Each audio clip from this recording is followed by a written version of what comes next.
Psychological Warfare Earthquake Plan Against Japanese Homeland. Preface. Japan is a country of social tensions, the emotional instability in times of stress or crisis, the unbridled brutality of Japanese troops let loose upon the peaceful populations of Asiatic countries, bear evidence of a diseased society where healthy outlets for self-expression, a rational ambition, or a critical intellect are effectively damned.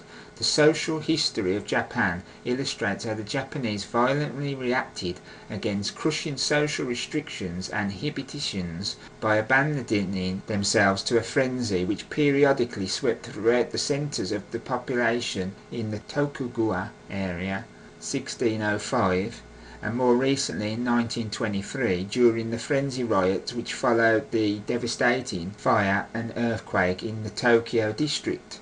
The above quotations were taken from an article titled Mass Hysteria in Japan, recently published in Far Eastern Survey, American Council of the Institute of Pacific Relations. It was written by E. Herbert Norman, noted authority on Japan and author of Japan's Emergence as a Modern State. In another part of this article he points out that one need to be a Freudian to imagine what neuroses, what febrile passions are concealed behind the glacial calm of many Japanese. He then turns to debunking the myth of a stolid, emotionally restrained and stoic Japan as the prime characteristic of Japanese social behaviour. He stresses that these outward manifestations of a social behaviour do not explain the social reasons for these restraints, and might not be so much temperament, habit, as a deliberately cultivated behaviour pattern assumed like camouflage for self-protection. In still another part of his article he gives us a tip-off for a psychological warfare potential that might be used not only to activate this panic complex amongst the mob, but might be capable of bringing about a hysterical social condition which would turn Japan from a well-regimented state into a mob more interested in individual survival than state survival.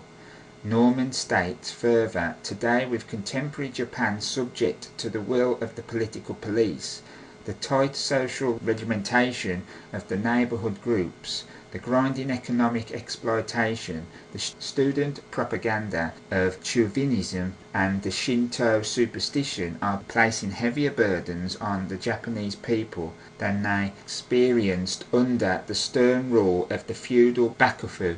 As the military and political machine of Japanese imperialism begins to crack under the hammer blown of its enemies, it is not improbable that violent outbursts of mass hysteria will flare up here and there.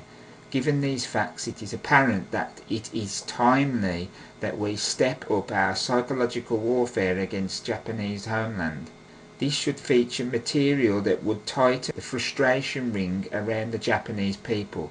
Already there is enough evidence leaking out from the Japanese radio broadcasts indicating that the major morale government operation is the channeling of this frustration complex. This was evident with the collapse of 2 cabinets within the period of the war, which came as an appeasement of the mass when Saipan fell and Okinawa was invaded. The real purpose behind these moves was to supply new hope for growing frustration. The method was to discard a once believed infallible leader for another who would be propagandized as a true infallible one. But it goes without saying that not even the Japanese people can continue to be fooled by the replacement of an infallible who turns out to be fallible, world without end. There is already increasing evidence of a drop in the Japanese morale barometer.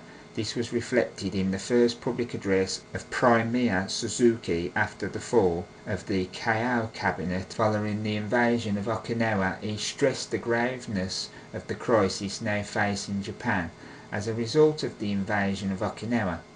How serious Japanese officialdom takes the US move into the inner defense zone of Japan is revealed in a recent editorial in the Tokyo Yomiuri Hochi, Voice of the Militarist Group. In this editorial, it is admitted that the loss of Okinawa would leave Japan with no hope of turning the course of the war. The loss of Okinawa would mean the collapse of the vanguards of Japan. Such editorial comments from an official newspaper like the Yomiuri Hochi appears to indicate that the seeds of hysterical fear are already sprouting even in official sources. This brings us to the point as to just how we might put enough pressure on this panic potential to turn it into an actuality and mad hysteria among the mass of Japan. This might be accomplished by a long-range strategic campaign in which we tie up the destruction of physical war with that of the forces of nature. Such a psychological warfare campaign would be designed to show that by scientific bombing of Japan we intend to use the forces of nature to step up their annihilation. Can it be done? This poses the question scientifically: can heavy bombing pinpointed on known earthquake areas bring about an underground condition within fault sections which would step up at the expectancy and possibility bring about a calamitous earthquake in a selected area, the tactical purpose being to put out of production war industries within this area or to neutralise a strong defence sector? This question is partly answered by N.M. Heck, Assistant Director of the US Coast Geodetic Survey, in his pamphlet Japanese Earthquakes from the Military Viewpoint. He stresses in part, can an earthquake be set off by an explosion? This question has been answered several times, so it should receive a serious answer. All that could be applied is trigger force, and this can only advance and set the time for an earthquake which is about to occur. It is conceivable, however, that an explosion at exactly the right time and place might have the correct effect. The explosion, would have to be very large, and it would be necessary to know where to place it, and the latter cannot be determined at all from outside Japan. When and where to drop this explosive message at the most timely hour is the crux of the problem, he stresses.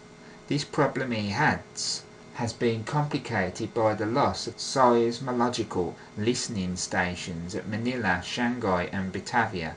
These stations, he points out, are needed to supply the data to forecast a possible trigger stress. Some of the data needed would be geological changes within Japan itself and those covering concurrent minor earthquakes, which often anticipate a major earthquake. These statements, it is timely to report, were made before the recapture of Manila and the occupation by our forces of the Okinawa Islands, well within the zone of Japan proper.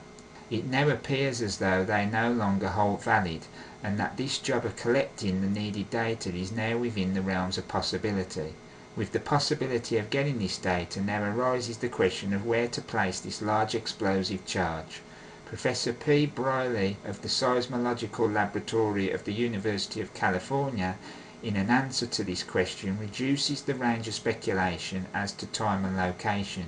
In a letter to Dr. L. H. Adams of the Geophysical Laboratory, he states, "We would have to get the bomb within less than 5 miles of that place on the fault, which is destined to break within a year, no help being offered it. And if we could get the bomb within a mile of a point on a fault destined to break within 90 years, we might set it off."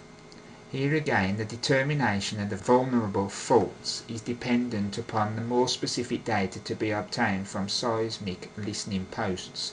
The statements of these men, prominent scientists in their field, testify to the plausibility of triggering a potential earthquake condition by intensified and accurate bombing.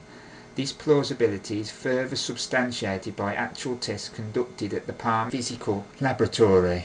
Here, high explosive charges were studied with a view to their effect on these earthquake conditions. It was the results of this study that brought the possibility of triggering a potential earthquake condition from the realm of fantasy to that of scientific plausibility.